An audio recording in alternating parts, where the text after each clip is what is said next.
ఈరోజు మనం బెనారస్ జార్జెట్ మీద డిజైన్స్ చూద్దాము. ఇది మంచి ముక్కోడం కలర్, కాఫీ కలర్కి పింక్ కలర్ బార్డర్. చీర అంతా డ్రై డ్రాప్స్ లాగా వచ్చింది డిజైన్. పింక్ కలర్ బార్డర్, పైనమో కొంచెం చిన్నగా ఇచ్చాడు, కిందమో 8 ఇంచెస్ బార్డర్ వచ్చింది.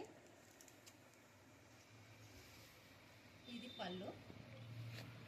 పళ్ళు చాలా రిచ్గా ఇచ్చాడు, దగ్గర డిజైన్. బ్లౌజ్ ఏమో బార్డర్ కలర్ బ్లౌజ్. బ్లౌజ్ అంతా చిన్న బుటాకి హ్యాండ్స్కి బార్డర్ ఇచ్చారు. చీర అంతా చాలా సాఫ్ట్గా ఉన్నది, జార్జెట్ సారీ.